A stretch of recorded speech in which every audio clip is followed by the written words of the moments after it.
Hello, જય માતાજી, બધાને રામ રામ, દિસવાના ગુડ મોર્નિંગ. તો જો આપણે આજે કરવાનું છે રસોડું સાફ, અને રસોડું સાફ કરવાનું છે તો બધાએ રસોડામાંથી વાસણ આપણે બહાર લઈ લીધા છે. અને અમારા હેમાંશી બેન કામ કરાવે છે, જીનુબેન અહીં આવી ગયા છે. હેમાંશી બેન બધાએ વાસણમાંથી જે કઠોળ બધું ભર્યું છે ડબ્બામાં એ બધું બહાર કાઢે છે. ને વાસણ તમે જુઓ કેટલા બધા છે રસોડાના, તો બધા વાસણ આપણે ધોવા બેસવાનું છે.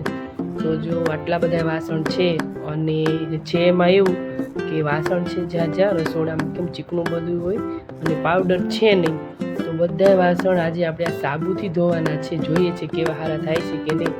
હાલો હવે આપણે ફટાફટ વાસણ બધા ઘસી લઈએ, કેમ કે જો વાસણ તો બધા ઘસવા જ પડશે.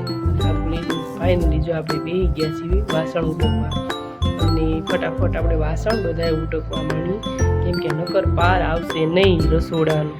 અને કામ છે જાજુ, અને અમારા હેમાંશી બેન પણ મદદ અમને કરાવશે. હું વાસણ ઉટકવા માંડું અને હેમાંશી બેને ફટાફટ જો આટલા વાસણ ધોઈ નાખ્યા છે. આપણે ઉટકવાનું કામ કરવાનું, હેમાંશી બેન ફટાફટ વાસણ બધા ધોઈ નાખે. તો અને વાસણ બધા ધોવાઈ ગયા છે, લાગી ગઈ છે ભૂખ. આપણે જોઈએ હવે કે હું આપણે અત્યારે નાસ્તામાં લઈશું. તો અમારા હેમાંશી બેન કે મમ્મી આપણે કંઈક એવું ખાઈએ અત્યારે કે મજા આવી જાય ચટપટું ને એવું કંઈક તીખું બનાવી. મેં કીધું કાંઈ વાંધો નહીં, હાલો ટમેટા, ડુંગળી અને કાચી કેરીને એવું બધું લઈ લીધું. તો અમારા હેમાંશી બેને મસ્ત મજાનું બધું કટિંગ કરી નાખ્યું ઝીણું. અને હેમાંશી બેન કે મમ્મી આપણે બનાવવાની છે ભેળ. મેં કીધું કાંઈ વાંધો નહીં, હાલો આપણે ભેળ બનાવી નાખીએ. તો હેમાંશી બેને જો લઈ લીધી તપેલી, એમાં બધું કટિંગ કરી નાખ્યું. અને જો એમાં સવાણું છે એ નાખે છે ભેળ બનાવવા માટે. મસ્ત મજાનું સ્પેશિયલ ભેળનું ચવાણું છે, બેન નાખી દીધું અંદર. અને સરસ મજાનું જો એકદમ મિક્સ કરે છે, હલાવી નાખે છે બધું. અને પછી પાછો ઉપરથી મસાલો નાખે છે, કેરી છે, ઝીણી કટિંગ કરેલી, ડુંગળી, ટમેટા અને એવું બધું છે. તો હાલો ફાઇનલી આપણે ભેળ બની ગઈ છે, અને હવે આપણે લાગી ગઈ છે બહુ ભૂખ. તો હવે પહેલાં નાસ્તો કરી લઈએ અને પછી બીજું કામ છે એ કરવી. તો હેમાંશી બેન કે મમ્મી ગળી ચટણી બનાવી છે. તો મેં કીધું લાવો કાંઈ વાંધો નહીં, ગળી ચટણી આપણે બનાવી દઈએ. મસ્ત મજાની જો ગળી ચટણી બનાવવાની છે, તો એના માટે આપણે મૂકી દીધું છે પાણી. તો હેમાંશી બેન આવી ગયા. હેમાંશી બેન કે લાવો મમ્મી હું થોડીક મદદ કરાવું. તો હેમાંશી બેન પ્લેટફોર્મ ઉપર બેસી અને જો મને મદદ કરાવવા આવી ગયા છે. અને હેમાંશી બેને મસ્ત મજાની ગળી ચટણી બનાવી લીધી છે, કેમ કે એમાં કાંઈ વાર લાગે નહીં, બસ થોડીક જ વાર લાગે. અને એમાં કાંઈ જાજી મહેનત નહીં હોય. ગરમ પાણી કરીને પેકેટ નાખી અને ફટાફટ થઈ જાય તૈયાર ગળી ચટણી. હાલો જો આપણે ગળી ચટણી બની ગઈ. લેવા માટે કાંઈ મળ્યું નહીં, કેમ કે રસોડું જ સાફ કર્યું હતું એટલે હાંડસીને એવું કાંઈ મળ્યું નહીં. તો આપણે જો કપડું લીધું યાર, અને એથી તપેલી આપણે લઈ લીધી, કેમ કે ભૂખ જ એટલી લાગી હતી એટલે હાંડસી પછી કાંઈ ગોતી નહીં. અને આપણે બેસી ગયા છીએ જો ગળી ચટણી લઈ. અને હેમાંશી બેન કે લાવો હું મસાલો નાખી દઉં, સ્પેશિયલ ભેળનો મસાલો છે. હેમાંશી બેન જો મસાલો નાખે છે. મેં કીધું નહીં બહુ ન નાખતી, બહુ તીખું નથી કરવાનું. તો હેમાંશી બેન કે હાલો કાંઈ વાંધો નહીં, ઓછો નાખી દઉં. અને હેમાંશી બેન જો પીરસવાનું થઈ ગયું છે ચાલુ, અને 2 ડીશું બનાવે છે, કેમ કે હું અને હેમાંશી બેન બે જ છે ખાવામાં. એટલે બેન જો મસ્ત મજાની ભેળ બની ગઈ છે. અને એમાં આપણે નાખવાનું છે ગળી ચટણી. તો હેમાંશી બેન થોડું પહેલાં લીંબુ નાખશે અને પછી છેલ્લે નાખશે ગળી ચટણી. સરસ મજાનો જો કલર આવ્યો છે ચટણીનો. તો કોને કોને ખાવાનું મન થઈ ગયું ભેળ કમેન્ટ કરજો. અને આનો પૂરો વિડીયો યુટ્યુબમાં પણ આવી ગયો છે, એમાં જોવાનું ભૂલતા નહીં. આ શોર્ટ વિડીયો છે, યુટ્યુબમાં મસ્ત વિડીયો છે.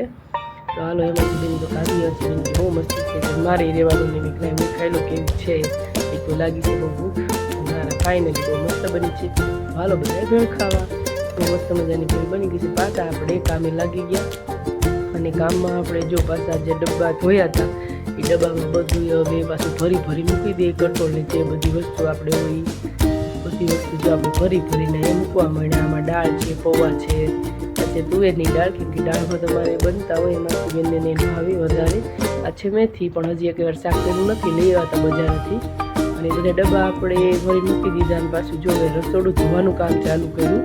જો આ આપણે ધોઈ છીએ અત્યારે પ્લેટફોર્મ ઉપર, કેમ કે અહીંયા ઉપર બધું વધારે ચીકણું થઈ ગયું હોય, વઘારને એવું કરતા હોય એટલે ઉપર ચડીને જ ને આ બધું ઘસવું પડે. એટલે આપણે જો ફાઇનલી બધું ધોવાઈ ગયું અને મસ્ત મજાનું રસોડું સાફ થઈ ગયું. તો જો કેવું રસોડું સાફ થયું છે જોઈએ આપણે. બધું મસ્ત મજાનું ગોઠવી પણ દીધું છે રસોડામાં બધું. અને આજ તો સવારથી સાંજ પડી ગઈ રસોડું સાફ કરવામાં. અને સાંજે પછી આપણે હવે રસોઈની કાંઈક તૈયારી કરી. તો આપણે દોડવા લઈ લીધા છે, 3 દોડવા છે એનું બનાવવાનું ચેવડો, અને 2 દોડવા હેમાંશી બેનને હાટો આપણે બાફવાના છે. તો હાલો આપણે રસોડામાં લઈને જઈશું. હવે અડધા ડોડવા બાફવાના છે. આ 2 ડોડવા છે, બસ 2 જ ડોડવા આપણે બાફવાના છે અને 3 ડોડવાનું બનાવવાનો છે ચેવડો. મસ્ત ચેવડો આપણે ભીની મકાઈનો ચેવડો આવે, લીલી મકાઈનો એ. તો આપણે જો બેસી ગયા ચેવડાને જો આવી રીતે ચાકુએથી ખમણી અને દાણા બધા મસ્ત કાઢી લેવાના છે. કૂણા હોય એટલે બહુ મસ્ત આસાનીથી દાણા નીકળી જાય. તો જો અમારા કામ્યાબેને ડોડો બફાઈ ગયો એટલે કામ્યાબેન બેસી ગયા ડોડો ખાવા. હેમાંશી બેન જોઈને આ ડોડો બાફેલો હતો અને દાણા કાઢીને મસાલો નાખીને ખાય છે. અને આપણે જો બેસી ગયા ચેવડો ખાવા મકાઈનો મસ્ત મજાનો મસાલાવાળો. તો હાલો બધા મકાઈનો ચેવડો ખાવા. તો તમારે પણ ખાવો હોય તો કમેન્ટ કરજો. જો કેવો મસ્ત મજાનો બન્યો છે મકાઈનો ચેવડો, કેવો બન્યો છે કમેન્ટ કરજો.